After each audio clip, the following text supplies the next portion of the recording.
4 आतंकवादियों का गिरफ्तार होना, 2 मेरठ और 2 नोएडा,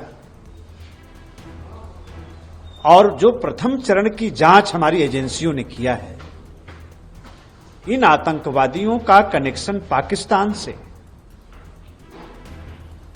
जो पाकिस्तान में हैंडलर बैठे हुए हैं,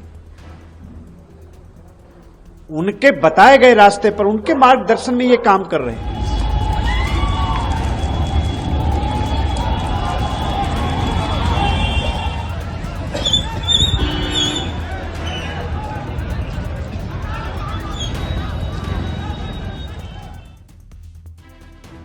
The visuals are unsettling.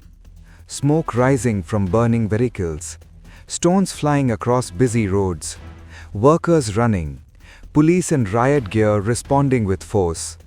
What began as a wage protest in Noida quickly turned into days of chaos. But now, the story is taking a more serious turn. Authorities are no longer looking at this as just labor unrest. They are investigating a possible conspiracy. Uttar Pradesh Labour Minister Anil Rajbhar has made a strong claim. He says the violence appears to be well planned. According to him, this was not a spontaneous outburst. It may have been designed to disrupt law and order in a key industrial hub. And more importantly, he says agencies are also examining a possible Pakistan link. देखिए, जो नोएडा में हुआ है, उसमें किसी बड़ी और गहरी साजिश की बू आ रही है। आज मुजफ्फरनगर में श्रद्धेय मुख्यमंत्री जी का बड़ा कार्यक्रम, पूरे पश्चिम उत्तर प्रदेश में इतना बड़ा कार्यक्रम मैं समझता हूं कि इधर बीच नहीं हुआ। उस कार्यक्रम की तैयारी पार्टी ने बहुत अच्छी कराई और एक बड़ी संख्या में लोगों के आने की उम्मीद थी। 4 आतंकवादियों का गिरफ्तार होना, 2 मेरठ और 2 नोएडा, और जो प्रथम चरण की जांच हमारी एजेंसियों ने किया है, इन आतंकवादियों का कनेक्शन पाकिस्तान से, जो पाकिस्तान में हैंडलर बैठे हुए हैं,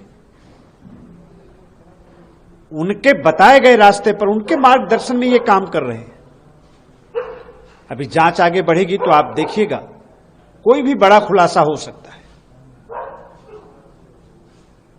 तो माननीय मुख्यमंत्री जी के कार्यक्रम को खराब करने की नीयत से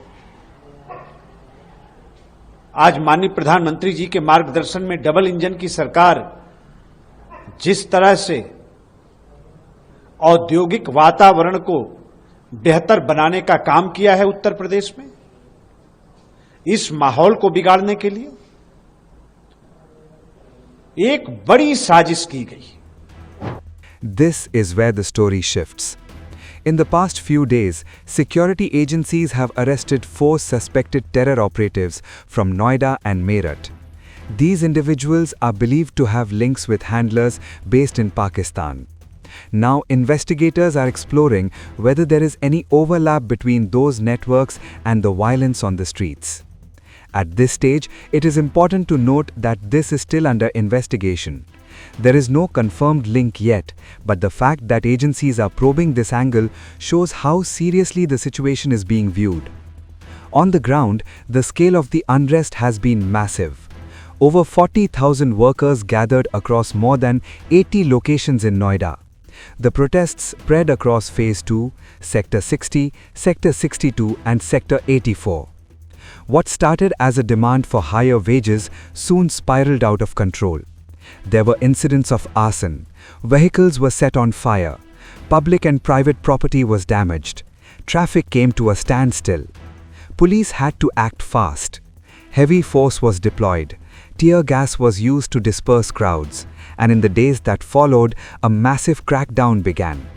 So far, around 350 people have been arrested. Over 100 others have been detained for questioning.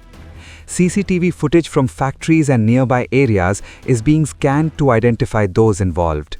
But officials say something unusual happened. After the initial protests began to calm down, a group of people from outside the district allegedly entered sensitive areas. According to the police commissioner, these individuals tried to provoke further violence.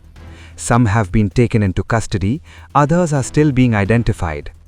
This raises a critical question. Were genuine worker grievances hijacked by disruptive elements? Because the demands themselves were not new. Workers have been asking for better wages, overtime pay, weekly offs and safer working conditions for a long time. In fact, just a day before the violence, the district administration had held a meeting to address these issues. There were discussions on doubling overtime pay, ensuring timely salaries, and setting up grievance redressal systems. Some of these demands have already been accepted. A high-level committee is now working on the remaining concerns. So why did things still spiral out of control? One possible trigger lies just across the border in Haryana.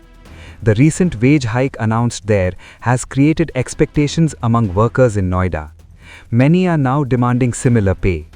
With rising inflation, stagnant wages have become a flashpoint. For many families, this is not just about income, it is about survival. But the government is drawing a line. Chief Minister Yogi Adityanath has sent a clear message. Workers will be heard, their concerns will be addressed, but violence will not be tolerated. The Labour Minister has also warned that any attempt to create chaos will face strict action. At the same time, the government is urging calm. Workers have been asked not to fall for rumours or provocation. Authorities say dialogue is the only way forward. The principle being repeated is simple. Shramev Jayate. The dignity of labor must be protected, but so must law and order. As of now, the situation in Noida is under control. Police and paramilitary forces remain deployed across sensitive areas. 7 cases have been registered, investigations are ongoing, and officials say normalcy is gradually returning. But the larger questions remain. Was this purely a labor issue that went out of hand, or was there an attempt to exploit genuine anger for a bigger agenda? If there is even a hint of external involvement, it changes the nature of the incident entirely.